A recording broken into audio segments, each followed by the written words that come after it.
Hey everybody, I want to welcome you back to another episode of Westminster Wednesday, where each week we look at one question from the Westminster Shorter Catechism and explore its significance for our lives. And I want to begin today with a question. And the question is this: if someone were to ask you to define or describe who God is or what God is like, what would you say?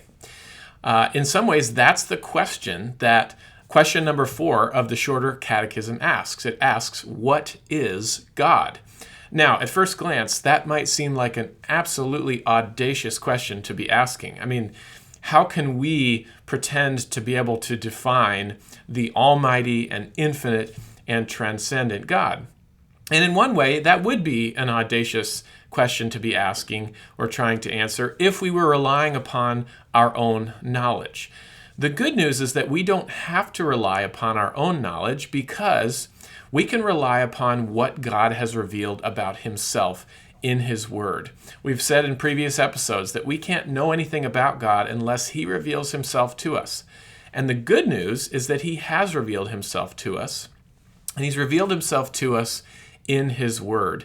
And when we look to God's word, when we look to the Bible, we can actually learn a great deal about his character and about his attributes. So when we open the Bible, we can learn about those attributes. And so in response to question number 4 of the Catechism, what is God? The answer that is given is God is a spirit, infinite, eternal, and unchangeable in his being, wisdom, power, holiness, justice, goodness, and truth.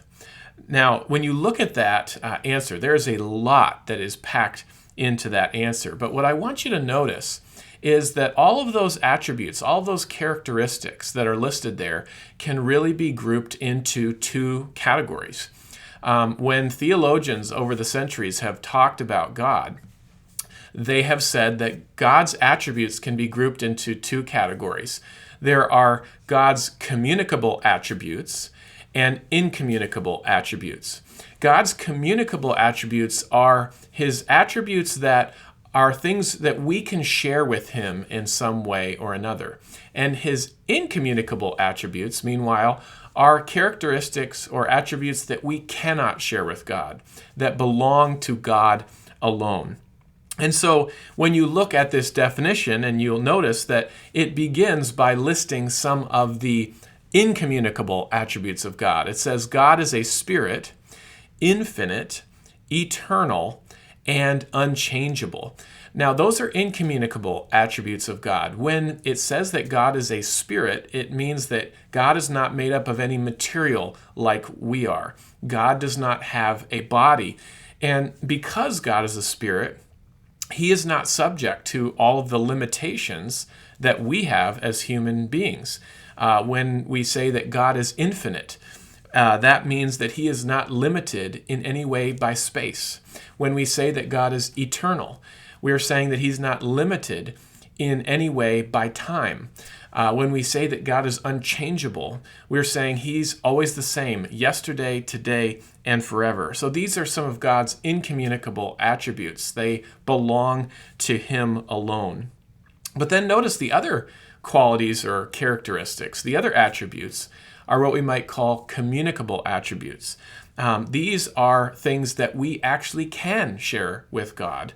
It says wisdom, power, holiness, justice, goodness, and truth. These are things that we as human beings can have.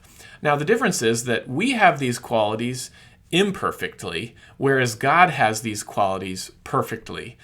God is perfect in wisdom.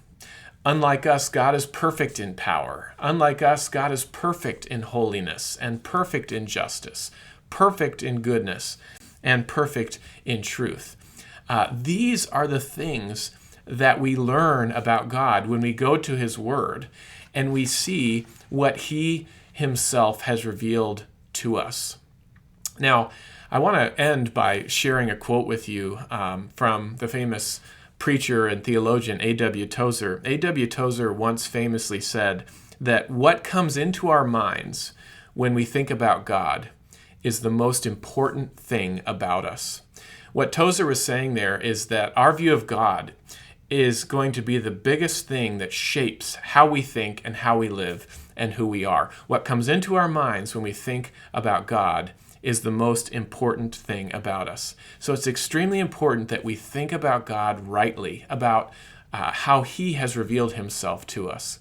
There's many people in the world today that operate with a faulty understanding of God, with a watered down view of God or a mixed up view of God. But when we go to the scriptures, we discover who the true God is based upon what he himself has revealed to us in his word.